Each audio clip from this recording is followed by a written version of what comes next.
इस्लाम हमें ज़िंदगी जीने का एक मुकम्मल तरीका देता है। चाहे बात हमारे इबादत की हो, अखलाक की या रिश्तों को निभाने की, हर चीज़ के लिए शरीयत ने हमें बेहतरीन गाइडलाइन दी है। करीने ज़िंदगी एक ऐसी ही किताब है जो हमारे रोज़मर्रा के मामलात को इस्लाम के मुताबिक सही रास्ते पर लाने में मदद करती है। आज हम इस किताब की कुछ अहम नसीहतों को आपके सामने रखेंगे, जिन पर अमल करके आप अपनी दुनिया और आखिरत दोनों को बेहतर बना सकते हैं। हलाल और हराम का फ़र्क समझें। इस्लाम की बुनियाद सही और गलत के बीच फ़र्क करने पर है।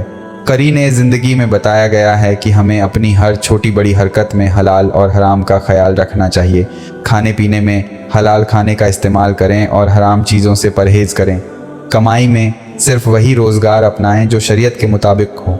ब्याज, सूद जैसी हराम चीज़ों से बचें। रोज़मर्रा के कामों में गलत तरीके से पैसे कमाना, झूठ बोलना या दूसरों के हक मारना हराम है। हलाल का रास्ता हमेशा तंग लगता है, लेकिन इसमें सुकून और बरकत है। रिश्तों को इस्लामी तरीके से निभाएं। इस्लाम में रिश्तों की बहुत अहमियत है। किताब में बताया गया है कि हमें हर रिश्ते में इंसाफ और मोहब्बत का मिजाज रखना चाहिए। माँ बाप के साथ उनका आदर करना, उनकी खिदमत करना और उनकी दुआएं लेना सबसे बड़ा नेक काम है। बीवी बच्चों के साथ उनके हुकूक अदा करना, उन्हें इज्जत देना और शरीयत के मुताबिक उनकी परवरिश करना फ़र्ज है। पड़ोसियों के साथ पड़ोसियों के हुकूक अदा करना भी हमारी जिम्मेदारी है। रिश्तों में खलिश या गुस्सा न रखें। दूसरों के साथ वैसा ही सलूक करें जैसा आप चाहते हैं। नमाज और इबादत की पाबंदी करें। करीने ज़िंदगी हमें सिखाती है कि नमाज को कभी न छोड़ें। यह सिर्फ अल्लाह से जुड़ने का ज़रिया नहीं, बल्कि हमारी परेशानियों का हल भी है। सुबह की फ़ज्र की नमाज में बरकत और दिन के लिए हिदायत है। जुमा की नमाज को ख़ास अहमियत दी गई है क्योंकि यह हमारी गुनाहों की माफ़ी का सबब है। कुरान की तिलावत को रोज़ाना का हिस्सा बनाएं। यह हमारी रूह को सुकून और हिदायत देता है। इबादत को सिर्फ फ़र्ज़ न समझें, बल्कि इसे अपनी रूहानी ताजगी का ज़रिया बनाएं। तालीम और तरबियत पर ज़ोर दें। किताब में बताया गया है कि इस्लाम तालीम को बहुत अहमियत देता है। बच्चों की तरबियत करते वक्त उनकी अखलाकी और दीन की तालीम का ख्याल रखें। औरतों को तालीम से वंचित न रखें, क्योंकि एक पढ़ी लिखी माँ ही एक अच्छी नस्ल तैयार कर सकती है। तालीम को सिर्फ दुनिया कमाने का ज़रिया न बनाएं, बल्कि इसे दीन और अखलाक को सुधारने का तरीका समझें। वक्त की कद्र करें। करीने ज़िंदगी में वक्त की अहमियत पर ख़ास जोर दिया गया है। वक्त अल्लाह की दी हुई सबसे बड़ी नेमतों में से एक है। फजूल और बेकार के कामों में वक्त जाया न करें। अपने दिन का शेड्यूल बनाएं और हर काम को उसके वक्त पर करें।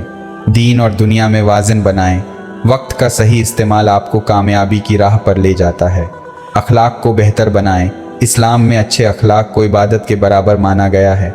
झूठ बोलने से बचें, क्योंकि यह हर गुनाह की जड़ है। गुस्से को काबू में रखें और दूसरों को माफ़ करने का जज्बा रखें। छोटे बड़ों का अदब करें और गरीबों की मदद करें। अच्छे अखलाक से न सिर्फ लोग आपकी इज्जत करेंगे, बल्कि अल्लाह के करीब भी ले जाएंगे।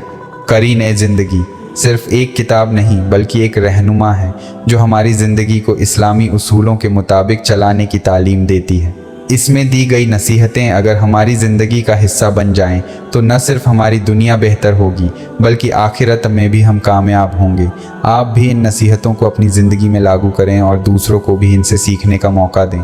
हमने करीने ज़िंदगी की कुछ अहम नसीहतों पर बात की, जो हर मुसलमान के लिए न केवल दीन की रहनुमाई का सबब है, बल्कि हमारी दुनिया को संवारने और आखिरत को कामयाब बनाने का ज़रिया भी है। इस किताब की खूबसूरती यही है कि यह हमें रोज़मर्रा की ज़िंदगी के हर पहलू के बारे में इस्लामी अंदाज में सोचने और अमल करने की प्रेरणा देती है।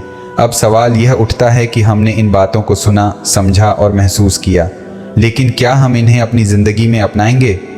इस्लाम में सही ज्ञान का असल मकसद यह है कि उस पर अमल हो। सिर्फ सुनना और सीखना काफ़ी नहीं है। अगर इन नसीहतों पर अमल न किया जाए तो यह सिर्फ एक जानकारी बनकर रह जाती है। हलाल और हराम का फ़र्क लागू करें। करीने ज़िंदगी में हलाल और हराम की अहमियत पर ख़ास जोर दिया गया है। खुद से सवाल करें, क्या मैं अपनी रोज़मर्रा की ज़िंदगी में हलाल चीज़ों को तरजीह देता हूँ? क्या मैं हराम से बचने की पूरी कोशिश करता हूँ? हलाल रास्ते पर चलना आसान नहीं होता, लेकिन अल्लाह का वादा है कि जो उस पर चलेगा उसे सुकून, बरकत और आखिरत की नेमतें मिलेंगी। अपनी खाने पीने की आदतें और कमाई के ज़रिए को चेक करें। जो चीज़ हराम है उसे आज ही से छोड़ने का इरादा करें। रिश्तों की इस्लामी अहमियत को समझें। इस्लाम में रिश्तों को निभाने का जो तरीका सिखाया गया है वह हमारी ज़िंदगी को सुकून से भर देता है। क्या हम अपने माँ बाप की खिदमत को उनकी मौजूदगी में सबसे बड़ा फ़र्ज़ मानते हैं? क्या हम अपने बीवी बच्चों और रिश्तेदारों के हुकूक को पूरा कर रहे हैं? अगर रिश्तों में कहीं कड़वाहट या दूरी है तो उन्हें इस्लामी उसूलों के मुताबिक सुधारने की कोशिश करें। दूसरों को माफ़ करें, क्योंकि माफ़ी देने वाला इंसान अल्लाह के सबसे करीब होता है। नमाज और इबादत में सुस्ती छोड़ें। करीने ज़िंदगी की सबसे अहम सीख ये है कि नमाज हमारी ज़िंदगी का हिस्सा बने। नमाज अल्लाह से जुड़ने का ज़रिया है और हमारे हर दर्द और परेशानी का हल भी। कुरान की तिलावत से हमारा दिल और दिमाग सुकून पाता है।